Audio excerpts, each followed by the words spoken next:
Assalamualaikum warahmatullahi wabarakatuh. Bismillah, alhamdulillah, wassalatu wassalamu ala Rasulullah, amma badu. Halo, sahabatku semua. Bagaimana kabar kalian hari ini?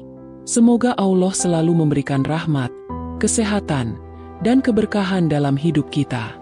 Di kesempatan kali ini, kita akan membahas sebuah topik yang sangat penting dalam kehidupan rumah tangga, yaitu cara bijak istri menyelesaikan konflik dan memperkuat pernikahan.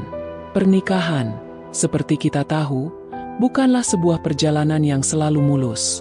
Ada saja kerikil kecil, bahkan terkadang batu besar, yang menghadang. Konflik adalah bagian dari dinamika rumah tangga. Namun, bagaimana kita menyikapinya akan menentukan apakah konflik itu menjadi pemisah atau justru memperkuat hubungan.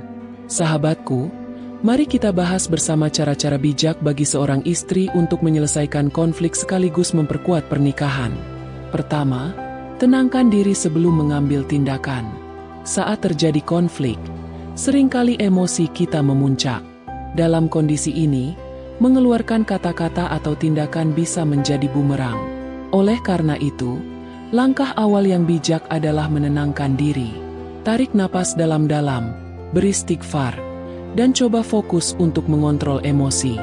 Ingatlah, amarah hanya akan memperburuk keadaan. Jika perlu, ambil waktu sejenak untuk menyendiri dan merenungkan masalah yang terjadi. Kedua, pahami akar masalahnya. Konflik seringkali muncul karena ada sesuatu yang belum terselesaikan atau disalahpahami. Sebagai istri, cobalah untuk memahami akar masalah tersebut. Tanyakan pada diri sendiri, apakah konflik ini berasal dari kesalahan komunikasi, ekspektasi yang tidak realistis, atau hal lain? Dengan memahami sumbernya, kita bisa mencari solusi yang lebih tepat dan bijak. Ketiga, komunikasikan dengan hati-hati. Setelah kita memahami akar masalah, langkah berikutnya adalah mengajak suami untuk berbicara dari hati ke hati. Pilih waktu yang tepat. Misalnya ketika suasana sudah tenang. Gunakan bahasa yang lembut dan hindari nada menyalahkan. Misalnya, daripada berkata, "Kamu selalu salah," lebih baik katakan, "Aku merasa sedih karena kita sering salah paham. Bagaimana kalau kita coba cari solusi bersama?"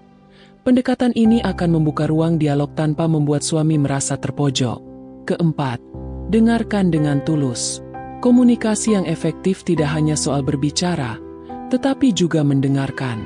Ketika suami menyampaikan pendapat atau perasaannya, dengarkan dengan tulus tanpa menyela. Cobalah untuk memahami sudut pandangnya, meskipun mungkin berbeda dengan kita. Tunjukkan bahwa kita menghargai pendapatnya, meskipun belum tentu kita setuju. Kelima, hindari membawa masalah masa lalu. Salah satu hal yang sering memperburuk konflik adalah mengungkit-ungkit kesalahan masa lalu. Ini hanya akan menambah beban emosi dan memperbesar masalah. Fokuslah pada solusi untuk masalah yang sedang dihadapi, bukan pada kesalahan yang sudah berlalu.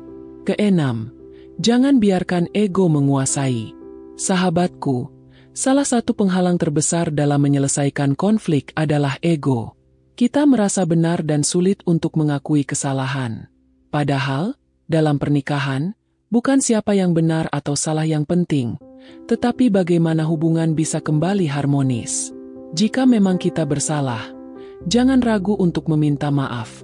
Permintaan maaf yang tulus bisa meredakan banyak ketegangan. Ketujuh, cari solusi bersama. Pernikahan adalah kerjasama antara dua orang. Ketika ada konflik, libatkan suami dalam mencari solusi. Misalnya, jika masalahnya adalah kurangnya waktu berkualitas bersama, diskusikan bagaimana cara mengatasinya. Apakah dengan meluangkan waktu khusus di akhir pekan atau mengurangi aktivitas yang kurang penting? Solusi yang dicari bersama akan lebih mudah dijalankan karena kedua belah pihak merasa terlibat. Kedelapan, jadikan konflik sebagai pelajaran. Setiap konflik pasti membawa pelajaran berharga jika kita mau merenunginya. Setelah masalah selesai, luangkan waktu untuk introspeksi diri. Tanyakan pada diri sendiri, apa yang bisa kita pelajari dari kejadian ini? Bagaimana cara mencegah masalah serupa di masa depan?